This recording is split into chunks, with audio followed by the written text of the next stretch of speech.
نفس إن لم تظفري لا تجزعي.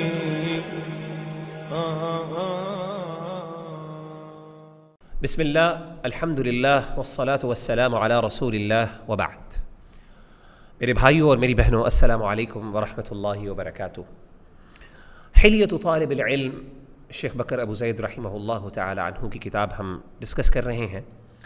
اور ہم اس کے پہلے چیپٹر کو پڑھ رہے ہیں، اور اب تک ہم نے پہلے اصول کو مکمل کیا اور ہم دوسرے اصول کو ڈسکس کر رہے ہیں. آپ کو جیسا کہ علم ہے کہ پہلا چیپٹر جو ہے اس کتاب کا وہ ان آداب پر مشتمل ہے جن کا تعلق انسان کے اپنے سیلف یا نفس کے ساتھ ہے. اور اس باب یا چیپٹر میں سب سے پہلے شیخ بکر ابو زید رحمہ اللہ تعالی عنہ نے جو بات بیان کی وہ یہ تھی کہ ایک طالب علم کو علم کے آغاز میں سب سے پہلے یہ اپنے ذہن میں یہ بات رکھنی چاہیے اور یہ بات ذہن نشین کر لینی چاہیے کہ جو علم ہے وہ اللہ کی عبادت ہے، اور عبادت کی قبولیت کی شرائط ہے، کچھ کنڈیشنز ہیں، they must be fulfilled. وہ جب تک فلفل نہیں ہوتی تب تک عبادت قبول نہیں ہوتی. اس کے ساتھ ساتھ پھر ہم نے سنت اور بدعت اس کے مفہوم کو سمجھا، کیونکہ ایک شرط عبادت کی قبولیت کی وہ یہ ہے کہ وہ سنت کے مطابق ہو، اللہ کے رسول صلی اللہ علیہ وسلم کی. اس کے بعد اس اصول کو پڑھنے کے بعد ہم نے جو دوسرا اصول جس کے بارے میں شیخ بکر ابو زید رحمہ اللہ تعالیٰ عنہ نے تنبیہ فرمائی اور تلقین کی وہ یہ تھی کہ اپنے آپ کو اسلاف کے ساتھ وابستہ رکھیں. صحابہ، تابعین اور ان کے آگے جو اسٹوڈنٹس ہیں ان کی جو انڈرسٹینڈنگ ہے اپنے آپ کو اس انڈرسٹینڈنگ کے ساتھ وابستہ رکھیں، ان کے طریقہ کار کے ساتھ وابستہ رکھیں، کیونکہ انہی کا طریقہ بیسیکلی نجات کا طریقہ ہے. ہم نے اس کو بہت ڈیٹیل میں ڈسکس کیا کہ کیوں ضروری ہے کہ ہم سلف جو ہیں صحابہ رضوان اللہ علیہم اجمعین یا پھر اسی طریقے سے ان کے اسٹوڈنٹس جو ہیں ان کی انڈرسٹینڈنگ کو فالو کریں، اور اس کے اوپر کیوں ایمفسائز بہت زیادہ ہمارا اسلام اور ہمارا دین کرتا ہے. اس کے ساتھ ساتھ اسی اصول کے پہلے حصے میں تو انہوں نے اسلاف کی پیروی کرنے کی، یعنی ان کو فالو کرنے کی تلقین فرمائی ہے. جو دوسرا اس کا پارٹ ہے خاص طور پہ اس اصول کا وہ یہ ہے، آپ فرماتے ہیں وَتَرْكِ الْجِدَالِ وَالْمِرَاءِ وَالْخَوْضِ فِي عِلْمِ الْكَلَامِ وَمَا يَجْلُبُ الْآثَامِ وَيَصُدُّ عَنِ الشَّرْعِ. وہ کہتے ہیں ایک تو اپنے آپ کو اسلاف کے ساتھ وابستہ رکھیں، قرآن اور حدیث کو سمجھنا اس طرح ہے جس طریقے سے اسلاف نے سمجھا، ان کی انڈرسٹینڈنگ کو بیس بنائیے. اس کے بعد وہ کہتے ہیں کہ اپنے آپ کو اللہ کے رسول صلی اللہ علیہ وآلہ وسلم کی سنت طاہرہ جو ہے اس کو اپنی زندگی میں اپلائی کیجئے. اور پھر ساتھ یہ کہتے ہیں کہ اس بات پہ بھی اپنے آپ کو یعنی تیار رکھیے اور اپنی ٹریننگ اس انداز سے کیجئے کہ جدال اور مرا یعنی بحث و مباحثہ ہے اس کو چھوڑ دیجئے، اس سے دور رہیے. والخوض فی علم الکلام، اور علم الکلام، یہ علم الکلام کیا ہے اس کے اوپر ہم انشاءاللہ آرام سے ڈسکشن کریں گے. میں پوری آپ کو تفصیل سے ہم بات کریں گے کہ علم الکلام ہے کیا اور اس سے مراد کیا ہے. آج ہمارا ٹاپک علم الکلام نہیں، آج ہم بحث و مباحثہ پر بات کریں گے. اور علم الکلام میں مگن نہ رہیے، اس سے اپنے آپ کو دور رکھیے. اور گناہ والے کام، جو چیزیں گناہ لے کے آتی ہیں یا جن کی وجہ سے انسان گناہ گار ٹھہرتا ہے، اس سے اپنے آپ کو دور رکھیے. اور ہر اس کام سے اپنے آپ کو دور رکھیے جو آپ کو شریعت سے دور لے کے جائے. تو یہ اصول کا دوسرا حصہ ہے، اور اسی کی وضاحت آگے پھر وہ بیان کرتے ہیں، اور مختلف شارحین نے مختلف وضاحتیں کی ہیں. تو آئیے ہم اس کو ڈسکس کرتے ہیں. انہوں نے کہا وَتَرْكِ الْجِدَالِ وَالْمِرَاءِ. جدال اور مرا یہ دو ٹرمز انہوں نے یوز کی، جس کو عام طور پہ ہم بحث و مباحثہ یا ڈسپیوٹیشن کہتے ہیں یا آرگومنٹیشن کہتے ہیں. شیخ بکر ابو زید کہتے ہیں کہ اس کو اپنے آپ کو اس سے دور رکھیے. اور مزے کی بات یہ ہے کہ اگر آپ کلاسیکل اسکالرز جو ہیں ان کو آپ ٹیکسٹ کو اسٹڈی کریں، خاص طور پہ عقیدے کے جو ٹیکسٹ ہیں اور جو انہوں نے کتابچے یا رسالے لکھے ہیں، یہ کتابیں جو ہمارے پاس آئی ہیں ان کی طرف سے، ان کے اندر اس اصول کو ہر جگہ پہ ایمفسائز کیا گیا ہے.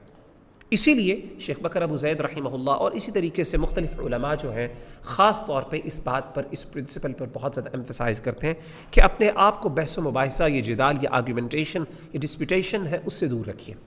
آئیے ہم سب سے پہلے لفظ جدال ہے اس کے مفہوم کو سمجھتے ہیں۔ امام جرجانی رحمہ اللہ تعالی عنہ بڑے معروف امام ہیں، اور خاص طور پہ ان کی جو کتاب ہے التعریفات، یہ ریفرنس کے طور پہ سمجھی جاتی ہے، اور مختلف جو اہم یعنی اصطلاحات ہیں دین کی، خاص طور پہ ان کی انہوں نے وضاحت کی ہے، ان کی تعریفات انہوں نے بیان کی ہیں۔ جدال جو ہے اس کی تعریف بیان کرتے ہوئے یہ کہتے ہیں کہ الجدل، جدل سے ہے، یہ لفظ ظاہر ہے، وہ کہتے ہیں اس کا مفہوم یہ ہے دفع المرء خصمہ عن افساد قوله بحجة او شبہة او يقصد به تصحیح کلامه۔ وہ فرماتے ہیں کہ جدل جو ہے، جس سے جدال بنا ہے لفظ، یعنی جدل کرنا، آپس میں ایک دوسرے کے ساتھ جھگڑا کرنا یا بحث و مباحثہ کرنا، اس کا مفہوم کیا ہے؟ وہ کہتے ہیں کہ اس کا سمپل اور آسان الفاظ میں مفہوم آپ یہ سمجھ سکتے ہیں، جدل کہتے ہیں ایک بندے کا اپنے حریف کی مخالفت کرنا یا اس کو رد کرنا، اس کی تردید کرنا، اس کو کرٹیسائز کرنا، بحجت، کسی دلیل کی بنیاد پر، او شبہت، یا کسی ڈاؤٹ کی بنیاد پر۔ یعنی یہ بھی ہو سکتا ہے کہ اگر آپ اپنے مخالف جو ہے، یا اپنا جو حریف ہے آپ کا، جو آپ کے مخالف یعنی جو آپ سے اختلاف کر رہا ہے، آپ اس کی بات یا اس کے کلام کی تردید کریں، رد کریں، اس کو کرٹیسائز کریں بیسڈ اپون دی ایویڈنسز، او شبہت، یا پھر اس کے جو کلام ہے اس کے اس میں کوئی شبہہ پیدا کریں، کوئی ڈاؤٹس کریٹ کریں کہ جی اچھا اس کے اندر تو یہ ڈاؤٹ کریٹ ہوتا ہے، اس سے تو یہ ثابت ہوتا ہے، او یقصد به تصحیح کلامہ، یا پھر اپنے کلام یا اپنی اسٹیٹمنٹ ہے اس کو درست ثابت کرنا۔ یعنی ایک آرگیومنٹیشن کا پروسیس ہے، یعنی جدال ایک آرگیومنٹیشن کے پروسیس کو کہتے ہیں، جس پروسیس کے اندر یا ڈسکورس کے اندر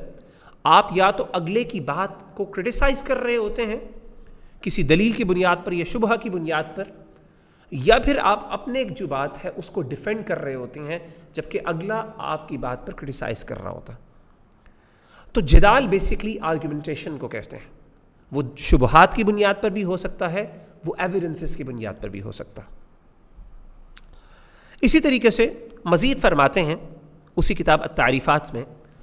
فرماتے ہیں الجدال هو عبارة عن مراء يتعلق بإظهار المواهب وتقريرها۔ وہ کہتے ہیں کہ بیسیکلی جدال جو ہے یہ عبارت ہے اس چیز سے، مجادلے یہ مباحثے سے عبارت ہے،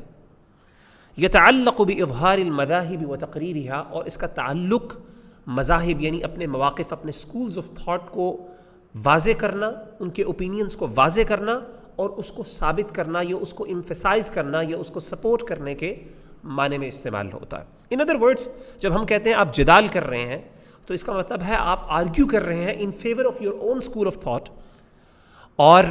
آپ اس آرگیومنٹیشن سے جو اچیو کرنا چاہ رہے ہیں وہ یہ اچیو کرنا چاہ رہے ہیں کہ کسی طریقے سے میرا جو مذہب ہے یا میرا موقف ہے یا اسکول آف تھاٹ ہے اس کو میں واضح کر سکوں، اس کے پوائنٹ آف ویو کو واضح کر سکوں، یا اس کو میں ڈیفینڈ کر سکوں اور اس کو درست اور پریکٹیکل یا درست ثابت کر سکوں۔ تو جدال is simply about argumentation based upon doubts or evidences، یا پھر defending your schools of thought، یا اس کو ثابت کرنے کے لیے بحث و مباحثے کو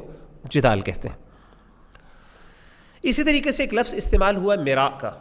میرا اور جدال، اس میں کیا فرق ہے؟ بعض علماء نے اس میں فرق بھی کیا، دقیق سا فرق ہے، اور بعض علماء کہتے ہیں کہ جدال اور میرا میں فرق یہ ہے کہ جدال بیسیکلی کہتے ہیں کہ میرا کہتے ہیں بیسیکلی حق کے واضح ہو جانے کے بعد بھی جھگڑے کرنے کو، یا مباحثہ کرنے کو، یا بحث یا ڈسپیوٹ کرنے کو، یا آرگیو کرنے کو۔ حق واضح ہو گیا، چیزیں کلیئر ہو گئے، ایویڈنسز آ گئے، لیکن اگر آپ پھر بھی اس بات پہ ڈٹے رہیں اور ہٹ درمی اختیار کریں اور آپ اپنے موقف کو بدلے نہ اور آپ اس پہ جھگڑا کرتے رہیں، تو اس کا مطلب آپ یہ میرا ٹرم استعمال ہوتی ہے۔ جدال بھی اسی معنی میں ہوتا ہے، لیکن جدال میں ضروری نہیں ہے کہ حق واضح ہو یا نہ ہو، کیونکہ جدال کو قرآن مجید نے ایک اچھے انداز میں بھی، یعنی اچھے میننگ میں بھی استعمال کیا ہے۔ ہم آگے اس کو انشاءاللہ العزیز ڈسکس کریں گے۔ بہرحال یہ بعض علماء نے فرق بیان کیا ہے۔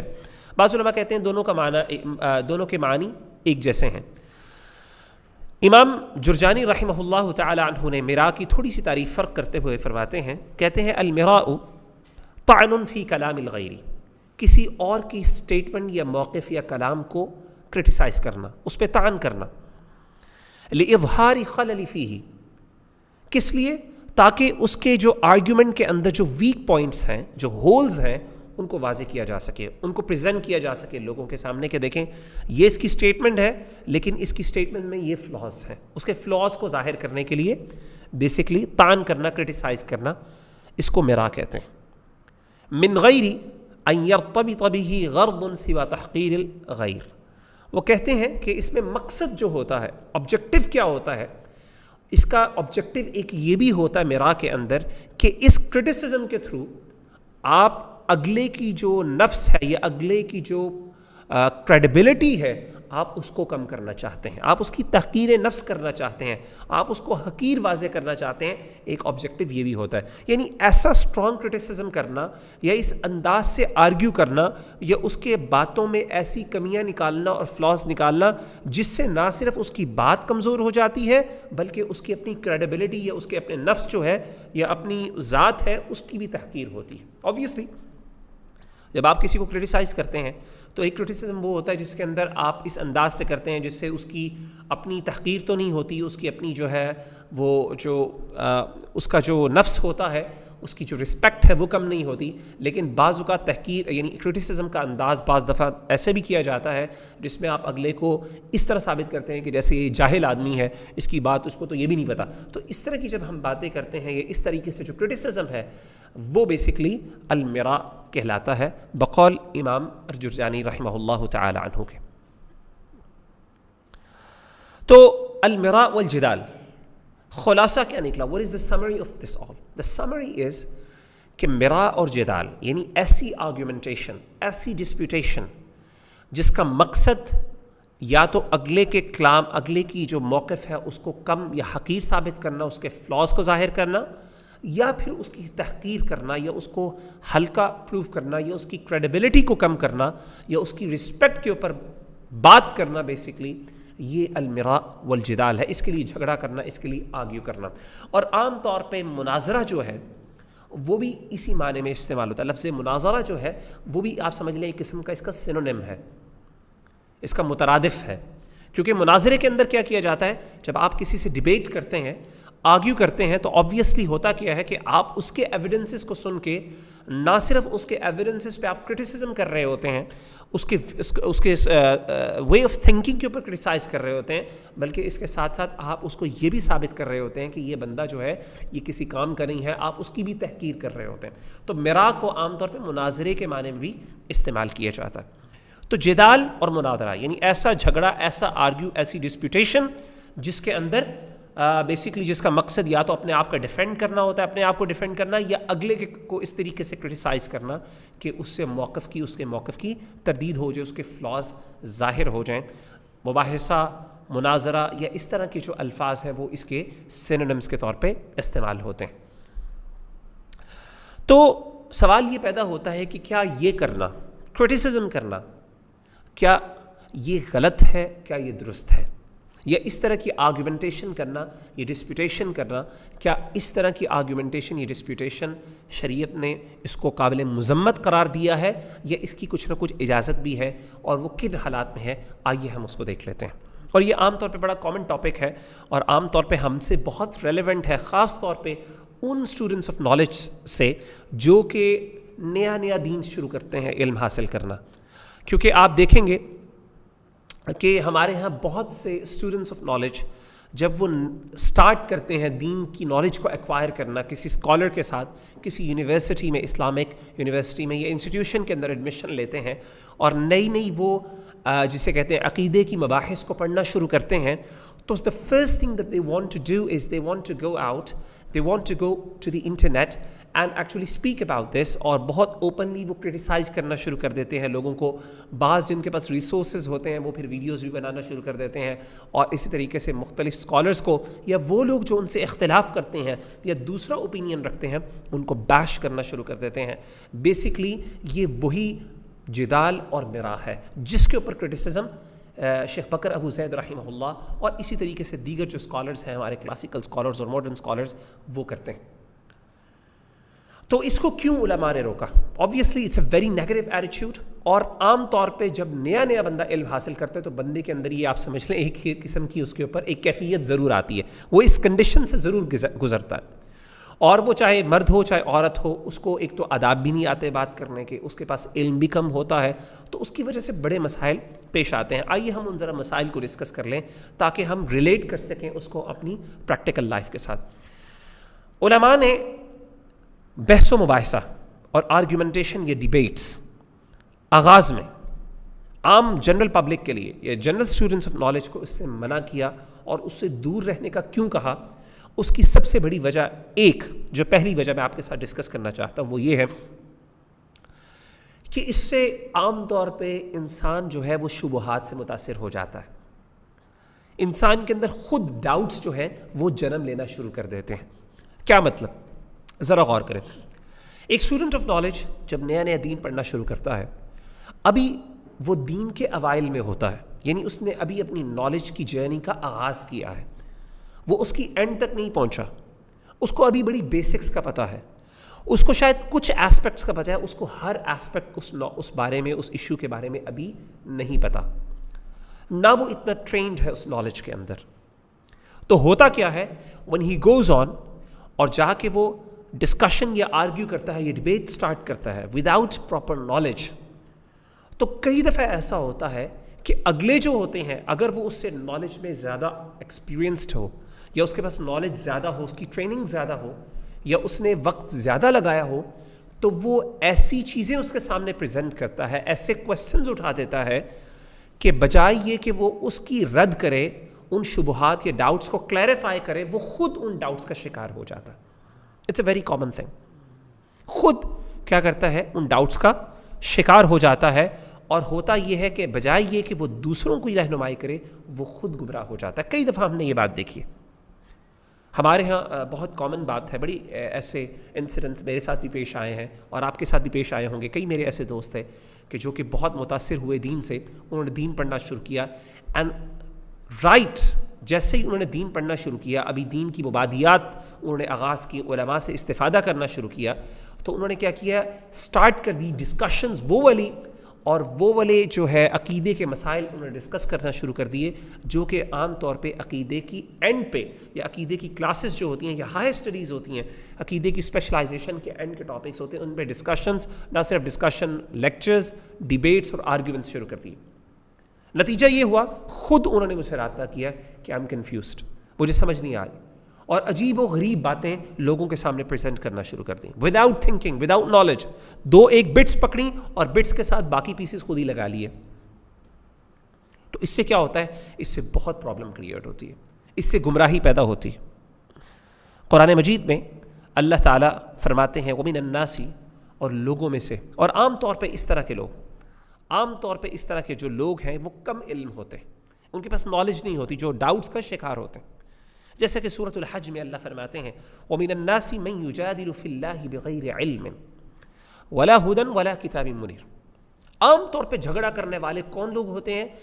فی اللہ, اللہ کے بارے میں, یعنی اللہ کے دین کے بارے میں یا اللہ کی ذات کے بارے میں, اللہ کی صفات کے بارے میں. بغیر علم, وہ جن کے پاس علم کم ہوتا ہے, جن کے پاس علم نہیں ہوتا. ولا ہدن, وہ جھگڑا کرتے ہیں بغیر علم کے, بغیر ہدایت کے. ولا کتاب منیر, اور بغیر روشن کتاب کے, بغیر ایویڈنسز کے, without the knowledge of the book, قرآن اور سنت کے نالج کے بغیر وہ کیا کرتے ہیں, آرگیو کرتے ہیں, بحث و مباحثہ کرتے ہیں, جھگڑا کرتے ہیں. عام طور پہ جھگڑالو وہی لوگ ہوتے ہیں جن کے پاس قرآن اور سنت کا علم کم ہوتا ہے, جن کے پاس ہدایت کم ہوتی ہے, یعنی گمراہ لوگ زیادہ بحث و مباحثہ کرتے ہیں. اور اسی طریقے سے وہ لوگ جن کے پاس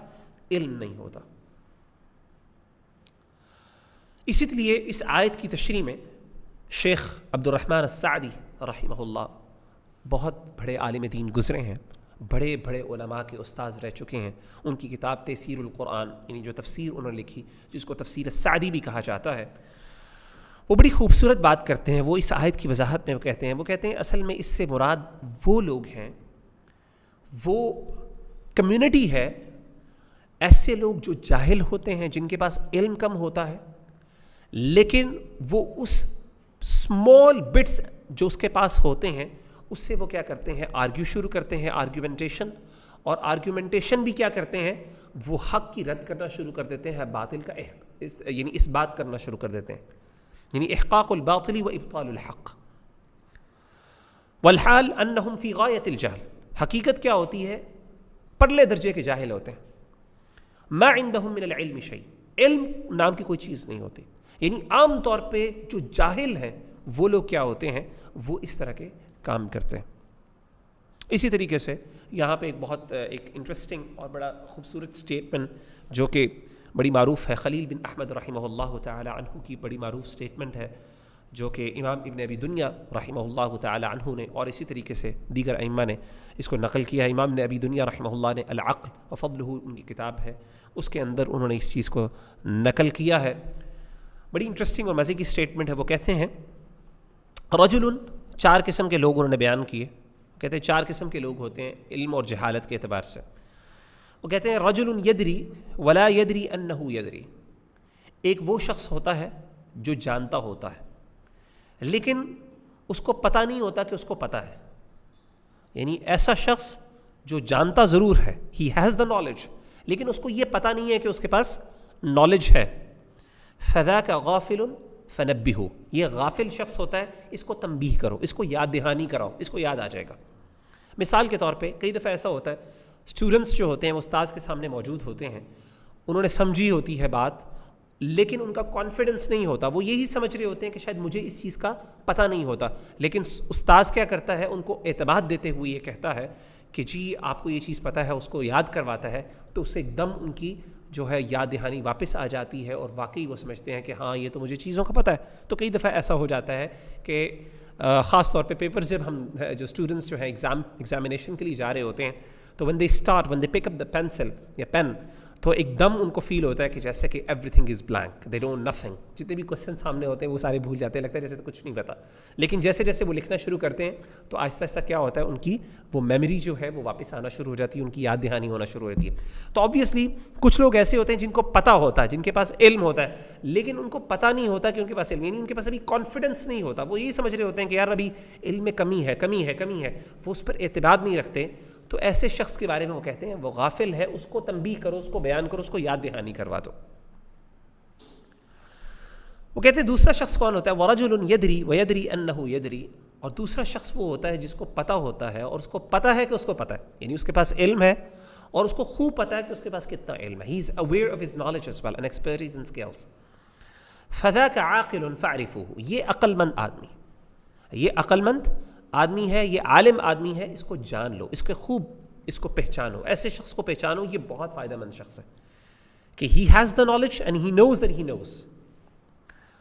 تیسرا شخص کہتے ہیں وَرَجُلٌ لَا يَدْرِي وَيَدْرِي أَنَّهُ لَا يَدْرِي, تیسرا شخص وہ ہے جس کو نہیں پتا اور وہ یہ جانتا ہے کہ اس کو نہیں پتا, یعنی he doesn't know and he is aware of his weakness, یعنی اس نے اپنا انالیسس کر لیا ہوا ہے, اس کو پتا ہے کہ میرے پاس اس چیز کی کمی ہے. فَذَاكَ جَاهِلٌ فَعَلِّمُوهُ, وہ کہتے ہیں یہ شخص جاہل ہے, اس کو سکھا دو. آبویسلی اس کے پاس نالج نہیں ہے اور اس کو پتا ہے کہ میرے ویک ایریاز, میرے پاس اس کی نالج نہیں ہے. تو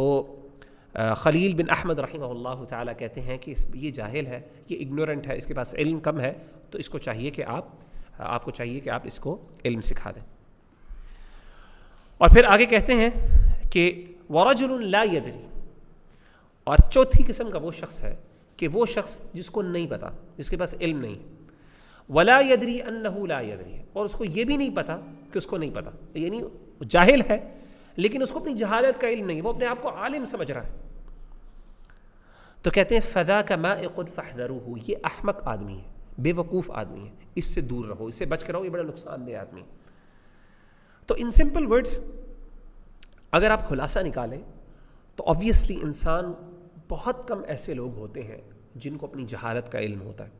بلکہ میں آپ کو ایک بات بتاؤں کہ جب انسان نیا علم حاصل کرنا شروع ہوتا ہے تو وہ اپنے آپ کو بہت بڑا سمجھتا ہے, وہ سمجھتا ہے کہ مجھے بہت کچھ پتہ چل گیا. لیکن جیسے جیسے وہ علم کی منازل طے کرنا شروع کر دیتا ہے, وہ اس جرنی میں آگے جاتا ہے, تو آہستہ آہستہ اس کو اس بات کا علم ہوتا ہے, اس کو اپنی کمیوں کا احساس ہونا شروع ہو جاتا ہے. اچھا یار یہ مجھے نہیں پتا, یہ بھی نہیں پتا, یہ بھی نہیں پتا, یہ بھی نہیں پتا, یہ بھی نہیں پتا, اچھا یہ بھی چیز مجھے نہیں پتا. تو پھر آہستہ آہستہ کیا ہوتا ہے کہ جب اس کے پاس علم کی کمی، اس کو اپنی ویکنیسز کا پتہ چلتا ہے، تو اس سے کیا ہوتا ہے کہ اس کے اندر ہمبلنس آتا ہے، اس کے اندر ہیوملٹی آتی ہے، اور اس کے اندر سے تکبر کم ہو جاتا ہے۔ تو ظاہر ہے اپنے علم کا احساس ہونا، اور عام طور پہ میں نے جیسے کہ بیان کیا کہ شروع میں انسان بہت ایگریسو ہو جاتا ہے، بہت ایگریسو ہوتا ہے، بحث و مباحثہ کرتا ہے، لڑائی جھگڑے کرتا ہے، کرٹیسائز کرتا ہے، اور تکفیر کے فتوے لگاتا ہے، تفسیق کے فتوے لگاتا ہے، تبدیع کے فتوے، لوگوں کو بدعتی کہتا ہے، چھوٹی چھوٹی باتوں پر ججمنٹل ہو جاتا ہے بہت زیادہ شروع میں۔ لیکن جیسے جیسے اس کے اندر علم بڑھتا جاتا ہے، اس کے اندر فلیکسیبلٹی آنا شروع ہو جاتی ہے، ہمبلنس، ہیوملٹی آنا شروع ہو جاتی ہے، اور اس سے کیا ہوتا ہے کہ اس کے اندر پھر مزید جو ہے لوگوں کے لیے ایک جسے کہتے ہیں نا شرح صدر اس کے لیے ہو جاتا ہے، اور وہ چیزوں کو بہت ڈفرینٹ اور بہت براڈر پرسپیکٹو سے دیکھنا شروع کر دیتا ہے۔ تو بحث و مباحثے سے کیا ہوتا ہے؟ obviously آپ ڈاؤٹس کا شکار ہوتے ہیں، because you don't know that you don't know, آپ کو پتہ ہی نہیں ہوتا کہ آپ کی ویکنیسز کیا ہے۔ تو آپ کیا کرتے ہیں؟ آپ جاتے ہیں، بحث و مباحثہ شروع کرتے ہیں، ڈیبیٹ شروع کرتے ہیں، اگلا بندہ ایسی چیزیں آپ کے سامنے لے آتا ہے جس کا آپ کو پتہ ہی نہیں ہوتا، جو کہ آپ نے اپنے استاد سے سمجھی نہیں ہوتی، تو آپ خود ڈاؤٹس کا شکار ہو جاتے ہیں۔ دوسری بڑی ریزن جس کی وجہ سے علماء نے منع کیا اور تلقین کی کہ ہم بحث و مباحثہ سے بچیں، وہ ہے ہٹ درمی۔ جب انسان کانسٹنٹلی آرگیو کرنا شروع کرتا ہے، ڈیبیٹس کے اندر بہت زیادہ انوالو ہو جاتا ہے، تو اس کا ایک نیچرلی اس کا ایک ایسا ایٹیٹیوڈ ڈیولپ ہو جاتا ہے کہ اس ایٹیٹیوڈ کی بنیاد پر وہ پھر حق کو جلدی تسلیم نہیں کرتا، یعنی اس کے لیے حق کو تسلیم کرنا، اس کو ایکسیپٹ کرنا اس کے لیے مشکل ہو جاتا ہے۔ He is unable to accept the truth, یعنی سچائی کو قبول کرنا اس کے لیے، کیونکہ ایک انداز، ایک اس کی اسٹائل بن جاتا ہے، اس کا ایک ایٹیٹیوڈ ایک ڈیولپ ہو جاتا ہے، اس کا ایک مزاج بن جاتا ہے کہ میں نے ہر چیز کو آرگیو کرنا ہے، I have to bring in the counter questions. تو اس کا نقصان کیا ہوتا ہے؟ نقصان یہ ہوتا ہے کہ انسان کا ہٹ درمی، تکبر، اور جسے کہتے ہیں نا وہ چیزیں آ جاتی ہیں۔ اور اسی لیے شیخ محمد بن صالح العثیمین رحمہ اللہ تعالیٰ انہی عنہ، کیونکہ ان کی شرح موجود ہے جیسے کہ ہم نے پہلے سیشن میں بات کی، وہ اس اصول کی شرح میں یعنی اس کی ڈسکشن میں یہ چیز وضاحت کرتے ہیں، کہتے ہیں هو الباب الذي یغلق طریق الصواب، یہ وہ دروازہ ہے جو کہ بند کر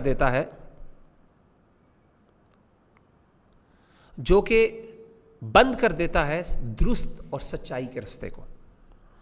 فإنهما يحملان المرء على أن يتكلم لينتصر لنفسه،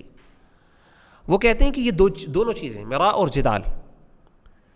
یہ ایک بندے کو مجبور کرتی ہیں، یعنی ایک بندے کا ایسا ایٹیٹیوڈ ڈیولپ ہو جاتا ہے، وہ ان کی بنیاد پر، اس آرگیومنٹیشن اور ڈسپیوٹیشن کی بنیاد پر اپنے نفس کی انتصار یا اس کو ڈیفینڈ کرنے کے پیچھے لگ جاتا ہے، کیونکہ انانیت آ جاتی ہے۔ حتی لو بان له الحق، یہاں تک کہ اگر اس کے سامنے حق واضح بھی ہو جائے، تجد ہو، آپ اس کو دیکھیں گے ایسے شخص کو کہ اس کے سامنے حق بھی بیان کر دیا، اس کے پاس کوئی جواب بھی نہیں ہے، پھر بھی اما ان ینکرہ، یا تو وہ اس کو انکار کر دے گا، اس کو رد کر دے گا، واما ان یؤولہ علی وجہ مستکرہ، یا پھر اس کی ایسی تعویل کرے گا جو بڑی ہی عجیب و غریب اور بری تعویل ہوگی، انتصارا لنفسہ، صرف کس لیے؟ اپنے آپ کو ڈیفینڈ کرنے کے لیے۔ تو شیخ محمد بن صالح العثیمین رحمہ اللہ تعالی عنہ یہاں پہ اس بات کو وضاحت کرتے ہوئے فرماتے ہیں کہ بیسکلی بحث و مباحثہ سے آپ کے اندر ہٹ درمی پیدا ہوتی ہے،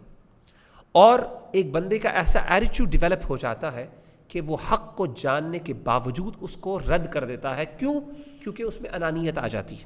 ایگوئسٹک ہو جاتا ہے، اس کو پتا ہے کہ میں نے اگر ایکسیپٹ کر لیا اپنے سچائی کو، ٹروتھ کو، تو اس سے میری ذات کم ہو جائے گی، میری ایگو ہرٹ ہوگی۔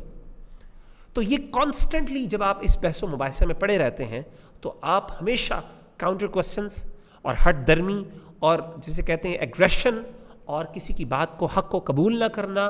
ہیوملٹی، اور یہ ساری چیزیں آپ سے دور ہو جاتی ہیں۔ اور بعض اوقات انسان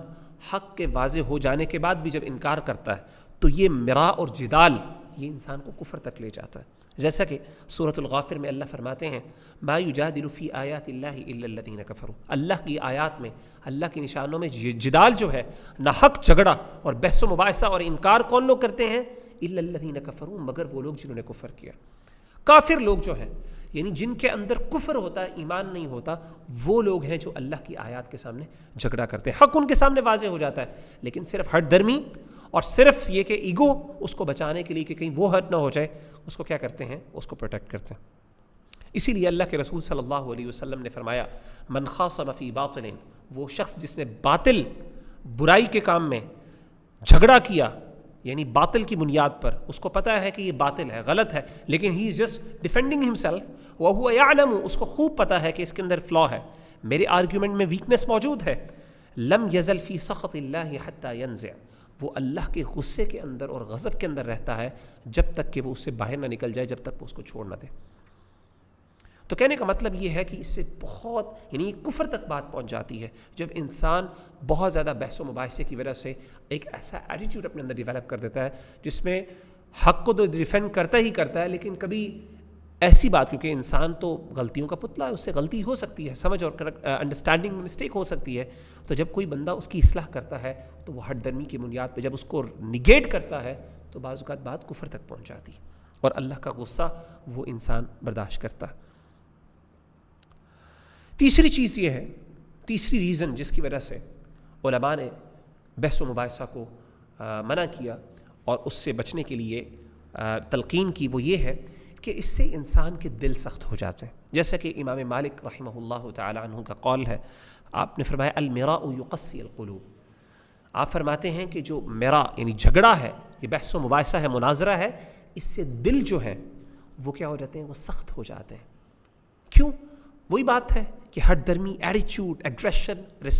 یعنی آپ نے ہر چیز کا جواب دینا ہے. آپ کا ایک ایٹیچیوڈ ڈیولپ ہے کہ میں نے اس کا کوئی نہ کوئی کاؤنٹر آرگیومنٹ یا کوئی لاجیکل آنسر سے کس طریقے سے اس کو نیگیٹ کرنا ہے، اگرچہ وہ بات سچ ہی کیوں نہ ہو. تو اسی لیے عام طور پہ، خاص طور پہ وہ لوگ جو کہ اہل علم ہوتے ہیں وہ اس چیز کا بہت زیادہ شکار ہوتے ہیں. اور وہ لوگ جو اپنے آپ کو بہت علماء سمجھتے ہیں، بہت علم کے ساتھ اپنے آپ کو بڑا، اپنے آپ کے اندر سمجھتے ہیں کہ میرے اندر بڑا علم ہے، وہ اس بارے میں بڑا فخر کرتے ہیں، عام طور پہ یہ وہ لوگ ہوتے ہیں جن کے لیے حق کو قبول کرنا بڑا مشکل ہو جاتا ہے. اور وہ جھگڑوں کی بنیاد کے اوپر وہ کیا کرتے ہیں، ان کے جھگڑے کر کر کے، بحث و مباحثہ کر کر کے، حق کے بارے میں باتیں کر کر کے، اللہ کی آیات اور صفات اور اللہ تعالیٰ کے بارے میں جو باتیں ہیں ان کا انکار کر کر کے ان کے دل سخت ہو جاتے ہیں. تو قرآن مجید نے اسی وجہ سے، اسی ریزن کی وجہ سے جو اہل کتاب اور یہودی ہیں ان کو بہت زیادہ کرٹیسائز کیا، کیونکہ یہودیوں کا کام بھی یہ تھا کہ انیشیلی یہ وہ لوگ تھے جو کہ سب سے پہلے جا کے کیا کرتے تھے، انکار کرتے تھے، سب سے پہلے آرگیو کرتے تھے. ان کی بنیاد ہی یہ تھی کہ ہم کسی طریقے سے اللہ کے رسول صلی اللہ علیہ وسلم کے سامنے ایسا کوئی کاؤنٹر آرگیومنٹ لے کے آئیں جس کا کوئی جواب نہ ہو اور بڑی واہ واہ کرو. حالانکہ حقیقت میں اللہ کہتے ہیں کہ ان کو پتہ ہوتا تھا، یہ جانتے ہیں، ان کے پاس علم ہوتا تھا، لیکن ان کے دل سخت ہو جاتے. آئیے قرآن مجید کی آیت سنیے. اللہ تعالیٰ فرماتے ہیں سورۃ البقرہ میں الذین آتیناہم الکتاب یعرفونہ کما یعرفون ابناءہم، وہ لوگ جن کو ہم نے کتاب عطا کی، یعنی تورات اور انجیل، اہل کتاب، یعرفونہ، اللہ کے رسول کو جانتے ہیں، کما یعرفون ابناءہم، جیسا کہ وہ اپنی اولاد کو جانتے ہیں. ان کے لیے حق، اللہ کے رسول یا حق یا دین اسلام اس طرح واضح ہے جس طریقے سے ان کی اپنی اولاد ہے. وَإِنَّ فَرِيقًا مِّنْهُمْ لَيَكْتُمُونَ الْحَقَّ وَهُمْ يَعْلَمُونَ، لیکن ان میں سے ایک ایسا گروہ ہے جو حق کو چھپاتے ہیں، ان کو پتہ ہے، ان کے دل کے اندر چور ہوتا ہے. وَهُمْ يَكْتُمُونَ وَهُمْ يَعْلَمُونَ، اور وہ جان بوجھ کے حق کو چھپا جاتے ہیں. اور عملی طور پہ یہودیوں کا یہی معاملہ تھا، جانتے تھے سچ یہ ہے لیکن اس کے باوجود انکار کرتے تھے، تو اللہ ان کے دلوں پر مہر لگا دیتے تھے. اللہ تعالیٰ ایسے لوگوں کو ایمان ہی نصیب نہیں فرماتا. مثال کے طور پہ ام المؤمنین سیدہ صفیہ بنت حیی رضی اللہ تعالی عنہ، جو کہ یہودی قبیلے سے جن کا تعلق تھا، اور ان کا جو والد تھا وہ حیی بن اخطب، بہت بڑا اسلام کا دشمن تھا. تو یہ خود سیدہ صفیہ بعد میں مسلمان ہو گئیں جب اللہ کے رسول صلی اللہ علیہ وسلم نے حملہ کیا یہودیوں کے ساتھ، اور یہودیوں کے ساتھ جنگ ہوئی آپ کی، اور آپ نے ان کا جو والد تھا وہ مارا گیا. تو اللہ کے رسول صلی اللہ علیہ وآلہ وسلم کو یہ بتاتی، یعنی یہ سیدہ صفیہ خود رضی اللہ تعالی عنہ یہ بیان کرتی ہیں، وہ کہتی ہیں ایک دن سمعت عمی، ان کے میرے چچا اور میرے والد ایک دفعہ آپس میں بات کر رہے تھے، میں نے یہ سنی بات. ان کے والد کا نام ابو یاسر تھا، سیرت ابن ہشام کے اندر یہ واقعہ موجود ہے. فرماتی ہیں وَهُوَ يَقُولُ لِأَبِي، وہ میرے والد صاحب کو یہ کہہ رہے تھے، میرے چچا ابو یاسر، اہو اللہ کے رسول کے بارے میں بات کرتے ہوئے کہا یعنی اللہ کے رسول سے ملنے گئے، آپ صلی اللہ علیہ وسلم سے ملاقات ہوئی، ملاقات کرنے کے بعد جب گھر آ کے آپس میں یہ بات کر رہے ہیں تو کہتے ہیں کہ میرے چچا نے میرے والد سے کہا کیا کیا یہ وہی شخص ہے، یعنی وہ نبی ہے جس کے بارے میں تورات کے اندر اللہ تعالیٰ نے پہلے ہی چیزیں بیان کی ہیں، ان کی صفات بیان کی ہیں، ان کے بارے میں پریڈکشن موجود ہے۔ قال حیی بن اخطب نے کہا نعم واللہ، اللہ کی قسم یہ وہی بندہ، یہ وہی رسول ہے، وہی نبی ہے جس کے بارے میں پیشین گوئی موجود ہے تورات کے اندر۔ قال ابو یاسر نے کہا اتعرفہ وتثبتہ، کیا تم اس کو خوب جان گئے ہو، کیا تم اس کا اقرار، یعنی do you know that this is the same individual, کیا تم اس کو خوب پہچانتے ہو، اس کا پتہ ہے تمہارے بارے میں؟ حیی بن اخطب نے کہا نعم۔ قال ابو یاسر نے کہا فما فی نفسک منہ، تو تمہارا اس کے بارے میں کیا خیال ہے، what are your thoughts about him، کیا ہمارا رسپانس ہوگا؟ تو حیی بن اخطب نے آگے کہا عداوتہ واللہ ما بقیت،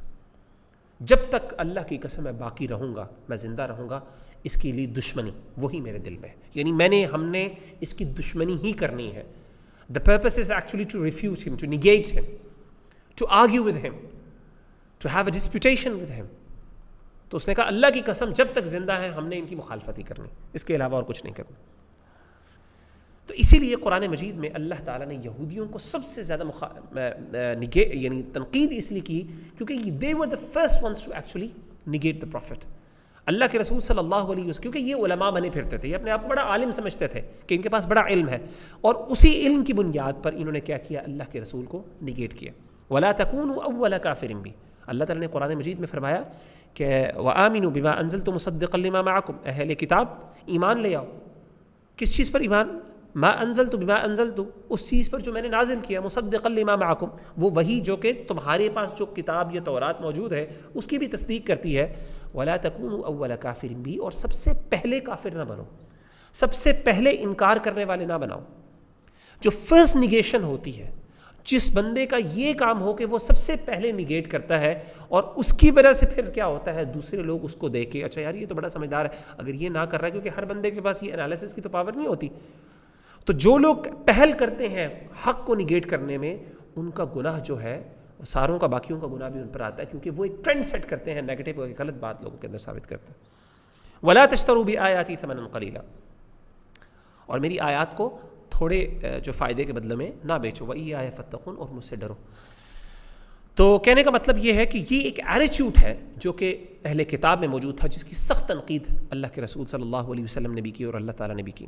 اور خاص طور پہ جو صحابہ رضوان اللہ علیہم اجمعین ہیں ان کے بارے میں بھی یہ بات ہے کہ ان کو بھی خاص طور پہ جو ہے اللہ کے رسول صلی اللہ علیہ وسلم نے ان کی تربیت ایسے کی کہ ان کے نزدیک سب سے پہلے یہ بات تھی، ان کا ایٹیٹیوڈ ایسے تھا، ان کی تربیت ایسی تھی کہ سب سے پہلے جب حق آتا تو سب سے پہلے وہ اس کو ایکسیپٹ کرتے، نیگیشن بعد میں ہوتی، یعنی ڈاؤٹس بعد میں آتے، اگر اس میں کوئی مسئلہ ہوتا تو، اگر کوئی بات ان کے سامنے آ جاتی جو کہ واقعی باطل ہوتی یا غلط ہوتی تو اس کی نیگیشن، لیکن ان کا پہلا ایٹیٹیوڈ یہ ہوتا تھا کہ قرآن اور حدیث کے بارے میں ہم نے سب سے پہلے اس کی اطاعت کرنی ہے، اس کو اس پر ایمان لے کے آنا۔ قرآن مجید میں اللہ فرماتے ہیں انما کان قول المؤمنین اذا دعوا الى اللہ ورسولہ لیحکم بینہم، جب مومنوں کو اللہ اور اس کے رسول صلی اللہ علیہ وسلم کی طرف بلایا جاتا تاکہ اس کے بارے میں فیصلہ کریں، کسی بارے میں کوئی حکم لے کے حکم آتا ہے ہماری طرف سے، اللہ اور اس کے رسول کی طرف سے، ان یقولوا سمعنا واطعنا، وہ کیا کہتے ہیں، مومنوں کا قول کیا ہے، مومنوں کی ایٹیٹیوڈ اور اسٹیٹمنٹ کیا ہوتی ہے، ان کا موقف کیا ہوتا ہے، سمعنا واطعنا، ہم نے سن لی اور ہم نے اطاعت کی۔ اور اسی چیز کو سامنے ایکچولی صحابہ نے پریکٹس کیا اپنی زندگی کے اندر۔ مثال کے طور پہ آپ دیکھیں کہ ایک بہت ہی زبردست جو ہے حدیث جو ہے میں آپ کے سامنے کرتا ہوں، اس کے بعد ہم انشاءاللہ العزیز بات ختم کرتے ہیں۔ آخری پوائنٹ کیا کہ یہ سیکنڈ لاسٹ پوائنٹ ہے کہ اللہ کے رسول صلی اللہ علیہ وآلہ وسلم کی یہ صحابی سیدنا ابو ہریرہ رضی اللہ تعالی عنہ کا یہ واقعہ ہے۔ آپ کا ایک موقف تھا شروع میں، اور یہ بڑا انٹرسٹنگ ہے، یہ اس سے صحابہ کے ہمیں ایٹیٹیوڈ کا پتہ چلتا ہے۔ آپ کا اختلاف ہو گیا دیگر صحابہ سے۔ سیدنا ابو ہریرہ رضی اللہ تعالی عنہ کا یہ موقف تھا کہ اللہ کے رسول صلی اللہ علیہ وسلم کی حدیث کی بنیاد پر کہ جب بھی آپ کسی پکی ہوئی چیز کو کھائیں تو اس پر کیا کریں، اس پر وضو کریں، پکی ہوئی چیز، آگ پہ پکی ہوئی چیز، اس پر اس کے بعد اس کو کھائیں، کوئی سالن ہو، کوئی روٹی ہو، جو بھی ہو، اس کے بعد آپ کیا کریں، آپ وضو کریں۔ یہ ان کا موقف تھا۔ اب شروع میں آغاز اسلام میں، ابتدائی اسلام میں اللہ کے رسول نے اس بات کا حکم دیا، لیکن بعد میں یہ حکم منسوخ ہو گیا، لیکن سیدنا ابو ہریرہ رضی اللہ تعالی عنہ اس بات کے قائل رہے بعد میں بھی۔ سیدنا عبداللہ بن عباس رضی اللہ تعالی عنہما، انہوں نے ایک دفعہ سیدنا ابو عبداللہ بن عباس رضی اللہ عنہما بہت بڑے عالم دین جن کے بارے میں اللہ کے رسول نے دعا کی تھی اللہم علمہ التأویل، کہ اللہ تعالیٰ ان کو تفسیر کا علم، قرآن مجید کے جو ٹیکسٹ، قرآن مجید کی جو تفسیر اور اللہ تعالیٰ نے جو قرآن مجید سے مراد لیا ہے وہ اس کی شرح جو ہے خاص طور پہ اس کو سمجھنے والے اس کے سب سے بڑے علماء میں سے سیدنا عبداللہ بن عباس رضی اللہ عنہما، بہت بڑے، بہت سمجھدار، بہت ذہین و فطین اور ینگسٹر، یوتھ۔ تو ہوا یہ کہ سیدنا ابو ہریرہ سے ایک دفعہ انہوں نے ایک آرگیومنٹیشن، ان کے سامنے ایک بحث پیش کی، ایک آرگیو کیا ان کے ساتھ۔ سیدنا ابو ہریرہ رضی اللہ تعالیٰ عنہ سے موقف پوچھا کہ کیا آپ کی رائے ہے، تو انہوں نے کہا میری رائے یہی ہے کہ آپ کو وضو کرنا ہے۔ تو انہوں نے ایک کاؤنٹر آرگیومنٹ دیا، اور کاؤنٹر آرگیومنٹ یہ دیا، انہوں نے کہا اچھا مجھے یہ بتائیے کہ کیا گرم پانی اس سے ہم وضو کر سکتے ہیں؟ کیونکہ گرم پانی جو ہے اس کو اگر ہم پانی سے تو ہم وضو، پانی تو پاک ہے، اور پانی جو ہے وہ آپ کہہ رہے ہیں کہ آگ پہ کوئی بھی پکی ہوئی چیز ہے وہ کیا کرتی ہے، وضو کو توڑ دیتی ہے۔ تو اب جو گرم پانی ہے اگر ہم پانی کو گرم کریں سردیوں میں، آگ پر گرم کر کے اس سے وضو کریں تو کیا اس سے وضو ہوگا کہ نہیں ہوگا؟ تو اب یہ ایک لاجیکل انہوں نے ایک آرگیومنٹیشن پریزنٹ کی سیدنا ابو ہریرہ رضی اللہ تعالیٰ عنہما کے سامنے۔ لیکن سیدنا ابو ہریرہ رضی اللہ تعالیٰ عنہ، اب بات تو ٹھیک تھی، موقف ان کا سیدنا عبداللہ بن عباس کا درست تھا کہ اللہ کے رسول نے یہ چیز منسوخ ہو گئی ہے، اور درست بات یہی ہے کہ آپ کو جو ہے وہ آگ پہ پکی ہوئی چیز کے بعد کھانے کے بعد آپ کو وضو کرنے کی ضرورت نہیں ہے۔ لیکن انہوں نے جب یہ آرگیومنٹیشن پیش کی، یہ آرگیو کیا اور ایک کاؤنٹر کوسچن کیا، تو سیدنا ابو ہریرہ رضی اللہ تعالیٰ عنہ نے ان کو ایک نصیحت کی، اور وہ نصیحت بڑی خوبصورت ہے، اور وہ ایٹیٹیوڈ بیان کرتی ہے صحابہ کا کیا ایٹیٹیوڈ تھا۔ انہوں نے کہا یہ بات سن لی، تو انہوں نے جواب نہیں دیا، انہوں نے کہا یہ ابن اخی، اے میرے بھتیجے، اذا حدثتک عن رسول اللہ صلی اللہ علیہ وسلم حدیثا، کہ جب بھی میں تم کو اللہ کے رسول صلی اللہ علیہ وسلم کی کوئی حدیث بیان کروں، فلا تضرب له الامثال، تو میری تم کو نصیحت یہ ہے، میں تم کو اس بات کا واعظ کرتا ہوں کہ تم پھر اس کے لیے مثالیں بیان نہ کیا کرو، وٹ ایف آرگیومنٹس نہ پریزنٹ کیا کرو، کاؤنٹر کوسچنز نہ پریزنٹ کیا کرو، بلکہ کیا کیا کرو، فوراً تمہارا ایٹیٹیوڈ یہ ہونا چاہیے کہ پہلے اس کو سنو، اس کو دل سے قبول کرو، اور پھر اگر کوئی اشکال ہے، کوئی سوال پیدا ہوتا ہے تو اس کو اس انداز سے کرو کہ وہ کاؤنٹر کوسچن نہ ہو جس سے اللہ کے رسول صلی اللہ علیہ وسلم کی بات نگیٹ ہو رہی ہو۔ اور یہ جو بات تھی، بظاہر بات تو غلط نہیں تھی، سیدنا عبداللہ بن عباس کی بات بالکل درست تھی، لیکن یہ انداز جو ہے وہ درست نہیں تھا، جس کی وجہ سے سیدنا عبداللہ بن عباس نے آگے سے جواب نہیں دیا اور آپ خاموش ہو گئے، کیونکہ آپ کو سمجھ آ گئی کہ یہ انداز میں نے یہ چیز، یہ سوال، یہ کاؤنٹر کوسچن مجھے اس طریقے سے نہیں کرنا چاہیے تھا۔ تو کہنے کا مطلب ہے صحابہ کے اندر یہ تھی کہ سب سے پہلے اس چیز کو ایکسیپٹ کیا جائے۔ تو بہرحال جھگڑا کرنا اور اسی طریقے سے مرا جو ہے، اس کے بارے میں شریعت نے ہمیں بڑی سخت تنقید کی ہے، لیکن کچھ جگہوں پہ جدال اور جھگڑے کی اجازت شریعت میں موجود ہے، اور اس کے لیے خاص طور پہ بہت سی چیزیں تھیں جو میں ڈسکس کرنا چاہتا تھا آپ سے، وہ میں نہیں ڈسکس کر چکا، لیکن بہرحال ٹائم کم ہے تو میں ایک چیز آپ کے سامنے بیان کر دیتا ہوں کہ کچھ جائز صورتیں جو ہیں جھگڑے کی یا بحث و مباحثے کی، وہ اجازت اس کی شریعت، لیکن اس کی علماء نے کچھ شرائط بیان کی، وہ 4 شرطیں ہیں، آپ کے سامنے پریزنٹ کر دیتا ہوں۔ پہلی شرط یہ ہے کہ جب بھی آپ کسی سے بحث و مباحثہ کریں تو آپ کا مقصد اور آپ کا آبجیکٹو جو ہے، آپ کی نیت کیا ہو، وہ اصلاح کرنا، آپ کی نیت خالص ہونی چاہیے، مقصد کسی کو بلیٹل کرنا نہ ہو، اس کو ہیوملیٹ کرنا نہ ہو، اس کی تحقیر نہ کرنا ہو، بلکہ اس کی اصلاح کرنا۔ دوسری شرط جو اہل علم نے بیان کی وہ یہ ہے کہ آپ کے پاس ریکوائرڈ نالج بھی ہو، کیونکہ کیا ہوگا اگر آپ کے پاس نالج نہیں ہوگی تو آپ خود ڈاؤٹس کا شکار ہو جائیں گے، یا پھر تربیت بھی ہو، تربیت آبویسلی ہوگی تو آپ کو کیا ہوگا، آپ حق کو قبول کریں گے۔ تو سب سے پہلی بات یہ ہے کہ آپ ان چیزوں کے بارے میں پڑھیں ہی نہ، یہ ڈسکشن یا آرگیومنٹیشن یا ڈیبیٹس کریں ہی نہ جن کے بارے میں ابھی آپ کو علم نہیں ہے، بلکہ اس کو پہلے علماء سے علم حاصل کریں، شرح صدر جب آپ کو ہو جائے تب آپ کیا کریں، اس کے بارے میں ڈسکشن کریں تاکہ اس سے فائدہ ہو بجائے آپ کو نقصان ہونے کے۔ تیسری کنڈیشن یہ ہے کہ اس کے اچھے انداز میں ہو، جیسے کہ قرآن مجید میں اللہ تعالیٰ فرماتے ہیں وَجَادِلْهُمْ بِالَّتِي هِيَ أَحْسَنُ، کہ ان کے ساتھ جھگڑا کرو ایک اچھے انداز میں، بحث و مباحثہ کرو اچھے انداز میں۔ تو بہترین انداز، یعنی ایسا اچھا انداز سے مراد یہ ہے کہ اس کے پازیٹیو ریزلٹس ہوں، اس سے مقصد یہ ہو کہ لوگ اس سے چڑھے نہ، کوئی بندہ چڑھے نہ، کوئی بندہ ایک ریاکشن میں نہ آئے، کوئی بندہ یہ نہ سمجھے کہ میری ایگو جو ہے وہ ہرٹ ہو رہی، بلکہ وہ کیا کرے، وہ ایک اس سے پازیٹیو اپروچ لے، پازیٹیو وائب ملے اس کو۔ اور چوتھی چیز یہ ہے، چوتھی کنڈیشن جو اہل علم نے بیان کی وہ یہ ہے کہ دوران جدال، دوران بحث و مباحثہ آپ کے اوپر انانیت وہ غالب نہ ہو، بلکہ آپ ریڈی ہوں ٹروتھ کو، یہ سچائی کو قبول کرنے میں۔ مثال کے طور پہ آپ ایک آرگومنٹ، ایک موقف رکھتے ہیں اور آپ کے پاس نالج بھی ہے، آپ کے پاس ٹریننگ بھی ہے، آپ کے پاس تربیت بھی ہے، آپ کے اندر اخلاص بھی ہے، آپ اگلے سے ڈسکشن کرتے ہیں، اگلا آپ سے علم میں کم ہے لیکن اس کی بات اتنی مؤثر ہے اور واقعی آپ کا دل یہ قبول کرتا ہے کہ واقعی اقرار کرتا ہے کہ یہ بات درست ہے، سچائی ہے اس میں، تو اس کے اندر آپ کے اندر اتنی ہیوملٹی ہونی چاہیے کہ آپ سچ کو قبول کریں۔ اگر سچ واضح ہو جاتا ہے، بے شک وہ آپ سے کم ہو، تو آپ کے اندر اتنی آپ کی تربیت ہونی چاہیے، آپ کے اندر اتنا جگرا جسے کہتے ہیں ہم ہونا چاہیے، آپ کا دل اتنا کھلا ہونا چاہیے کہ you should be able to accept that truth. تو یہ 4 کنڈیشنز اگر آپ کے اندر ہے، پہلی بات آپ کی نیت خالص ہو، مقصود اصلاح کرنا ہو، دوسری چیز یہ ہے کہ آپ کے پاس ریکوائرڈ نالج ہو اس پہ ڈسکشن کرنے کی، وداؤٹ نالج قرآن کہتا ہے وَلَا تَقْفُ مَا لَيْسَ لَكَ بِهِ عِلْمٌ، تیسری چیز اچھے اور مفید انداز میں ہو، بہترین طریقے سے ہو، اور چوتھی چیز یہ ہے کہ دوران مباحثہ یعنی ڈسکشن یا ڈیبیٹ کے دوران اگر مخالف سمت سے کوئی سچی بات یا سچ آ جائے، آپ اس کو قبول کریں، اور آپ کے اندر اتنا، آپ کا دل اتنا کھلا ہونا چاہیے کہ آپ اس کو، یا آپ اس کنڈیشن میں ہو کہ آپ اس کو ایکسیپٹ کر سکیں، کہیں یہ نہ ہو کہ just because you are arguing, آپ کا ایک مناظرہ چل رہا ہے اور اگر آپ نے اس کی یہ بات قبول کر لی تو آپ کو جو ہے یعنی لگے گا لوگوں کو جیسے کہ آپ مناظرہ ہار گئے ہیں۔ تو اگر آپ کے اندر یہ خوف پایا جاتا ہے تو پھر آپ اس کے اندر انگیج نہ ہوں، آپ یہ کام نہ کریں، کیونکہ you should be ready to accept the truth from wherever it comes. Quran Majeed میں مختلف انداز میں اللہ تعالیٰ نے اس کی بات کی ہے۔